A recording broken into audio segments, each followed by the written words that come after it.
Fresh start and forgiveness. There we go. So welcome to the second video of the channel.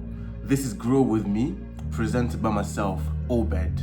And of course, life is one big mystery, and let's break it down together, one by one, piece by piece, as we climb this mountain.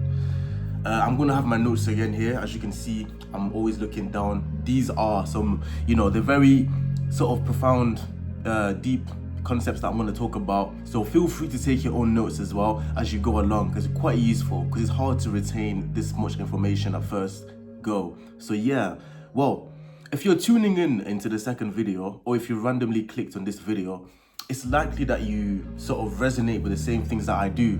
It's also likely that you're also in the growth process like me. I've got a growth mindset. I want to grow in every aspect of my life, and of course, as the channel suggests, I want to go on this journey along with my my future successful subscribers from all over the world. But yeah, anyways, let's get to it. As I briefly mentioned in my introduction, my first video ever of this channel. So this channel is going to be based around spirituality and personal development, and I strongly believe that these two things go hand in hand. I'm going to look at the lens, I keep forgetting, but yeah, let's go. So what is spirituality? We hear this word thrown about a lot, but in brief nutshell, spirituality is all about the understanding of your whole internal persona, starting from your mind and your body. All right, so your mind consists of your thoughts and your understanding, and of course your body consists of your emotions and the level of tension that you feel within, the level of tension and ease that you feel within. So this tension is in your muscles, right, your body and your heart. So that also is an indication of how peaceful you are as a person, right? How tense you are all around, and also how your emotions are going inside you, and also on the thought level, on the mind level, it's the thoughts and understanding. Anyways, let's carry on. So, personal development. Well, personal development is an umbrella term. So first, about spirituality, personal development is an umbrella aspect of this channel, okay? So, I believe that personal development also makes part of spirituality. To improve yourself in a spiritual sense is one of the most, if not the best, type of self-development that you can do ever in your life, and I strongly believe that. And because improving your spirituality puts you in the best position to develop yourself in other areas of your life. So that's why I think these aspects are very linked together, and why this channel will be based on those two aspects. Right, okay. Now, it's impossible to define spirituality in one video, okay? It's a complex and profound concept that can deepen to great levels depending on how committed you are, and how much you keep trying, even when you're failing as you would as a human being. And it all seems wishy-washy at the moment, so bear with me. As the channel progresses, we will break down the core aspects of spirituality from the very basic, and see how we can apply that in our day-to-day lives, so that we can enhance our peace of mind and of course our personal development. Okay, so the title of this video is Fresh Start and Forgiveness. So today's lesson will be a combination of a bit of spirituality and also a bit of personal development, okay? So, you know what, a fresh start in anything a fresh start let me rephrase this. A fresh start can bring one of the most satisfying feelings ever. I'll give an example, right? To all my students out here, people who take notes, right? Remember, do you know that feeling when you're writing notes and you mess up, or you change your mind, and then you rip out the page and you got a blank new page, a blank slate? You feel a sense of motivation, like a fresh start. You even write neater on the fresh start. So starting fresh has a positive impact in terms of feeling. Our brain sort of likes when it responds positive to starting again when things are going wrong, okay? And the second title word is forgiveness. Now, what is the Google definition of forgiveness? What does forgiveness mean? I've got the Google definition here. So forgiveness is to stop feeling angry or resentful towards someone or something for an offense, flaw, or mistake. Now, For everyone that's watching me right now, I have no idea what stage or circumstance that you have in your life right now. You know, you could be mentally or physically in a bad state, you know, or you could be homeless, you can be in a home, you can live in a mansion. You can either be poor, financially successful, or just getting by. You can be old, young, homeless, free. You can be serving a long prison sentence. Or you can be genuinely happy, at peace, but you want to maintain that feeling and you want to sort of deepen it. So my message resonates with everyone, I believe so. Now, whoever you may be or what stage you may be in, a lot of us, most of us, have situations or circumstances that we consider as problems, okay?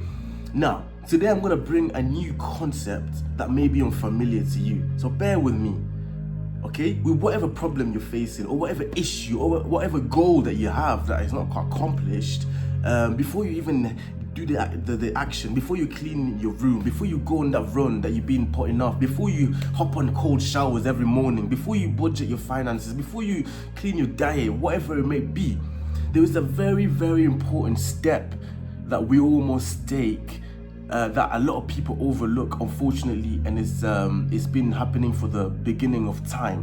What is that?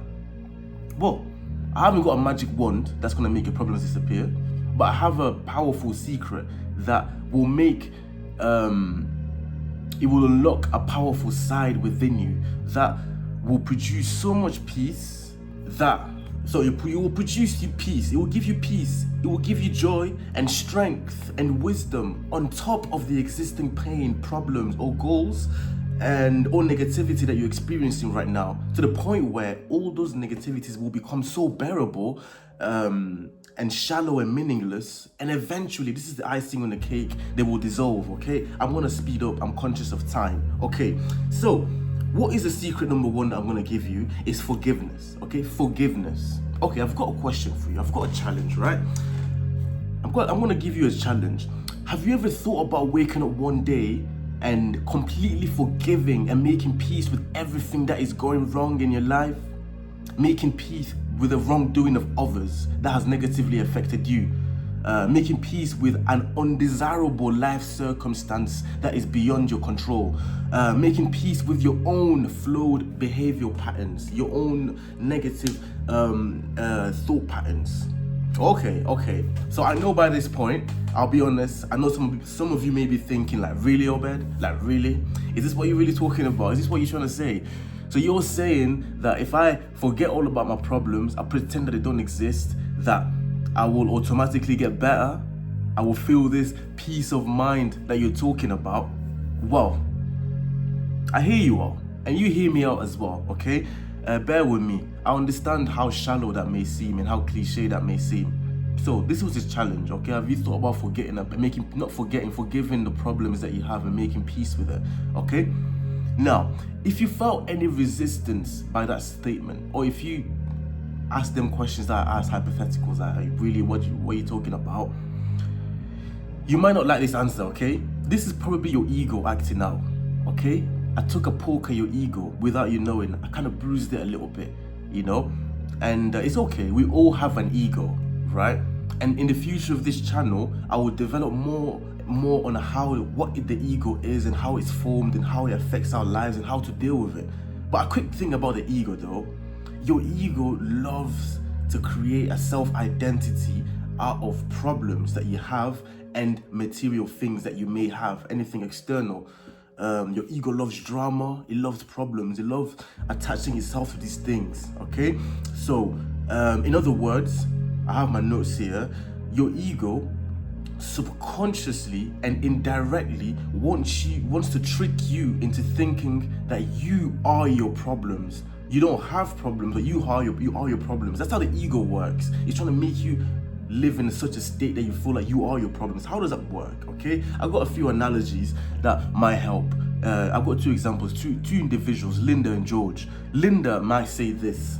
Linda might say, "My name is Linda and I am a depressed person." Instead of saying, "My name is Linda, I have depression within me," she can say, "My name is Linda, I'm a depressed person." Okay? "My name is George and I'm a rich man." Okay, that's another analogy. George and Linda. Okay, so the ego tricks you into subconsciously thinking that these things are part of who you are. Okay, how do we know this? How do we know this then? Well, it's by the temporary and the shallow sense of self and fulfillment that you get from these things, or the toxic fear and hopelessness that you may have by losing these things, or even by the thought of losing these things. Okay, I'll develop further. Okay, let's look at the George situation. George says, my name is George, I'm a rich man. Okay, instead of saying my name is George, I have richness and I have wealth in my possession, but I am a rich man. Okay, so George, without knowing, by the force of the ego, has subconsciously made being rich as part of his identity. Okay, of course he will receive temporary or fluctuating and shallow sense of self-esteem and worth from this aspect of his life, right? So losing his money, or even the thought of losing that money, will produce so much fear in him. He will shatter his confidence, his self-worth, and he will feel hopeless. That's his ego-produced identity gone. The rich man.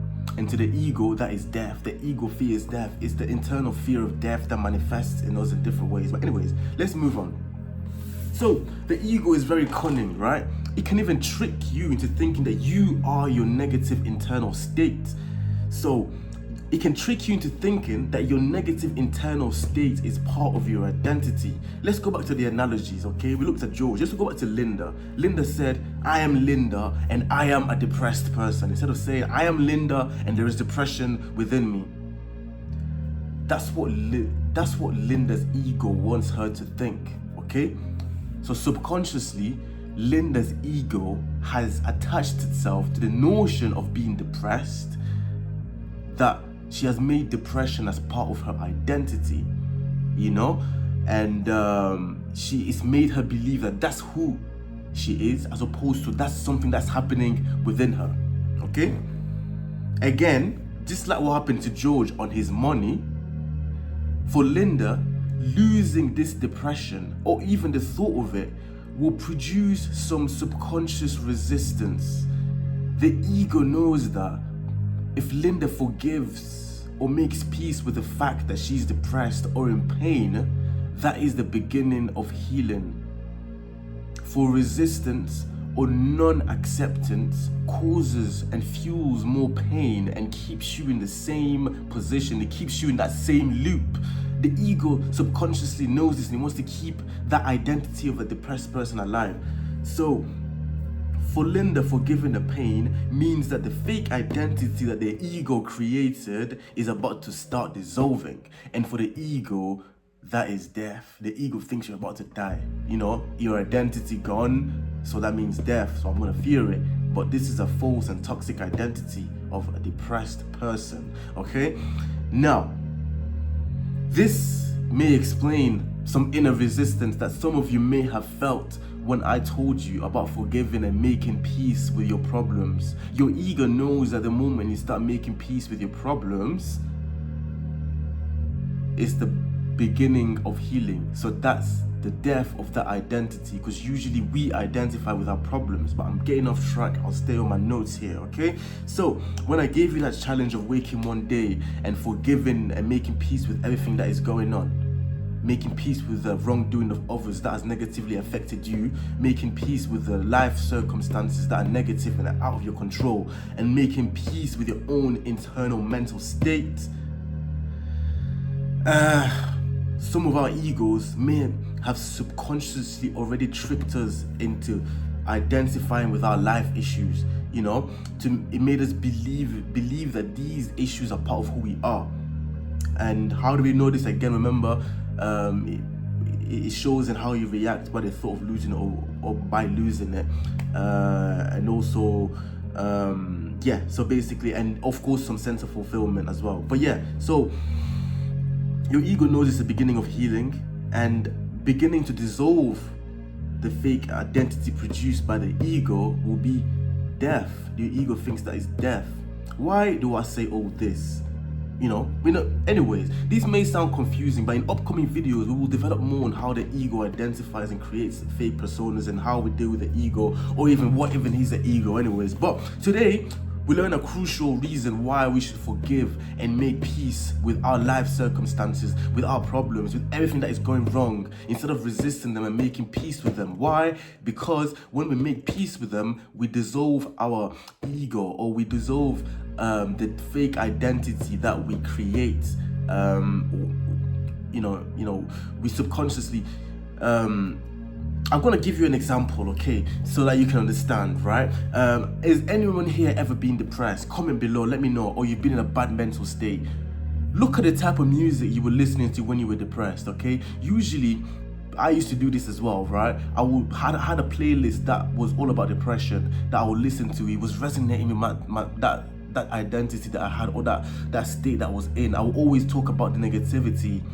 So you will notice that usually it's a very, very intriguing thing that the mind does, the ego does, is when we're in pain, if you look at our behaviors closely, they are designed to keep that pain going. The music you listen to, the things you talk about, the thoughts that you entertain.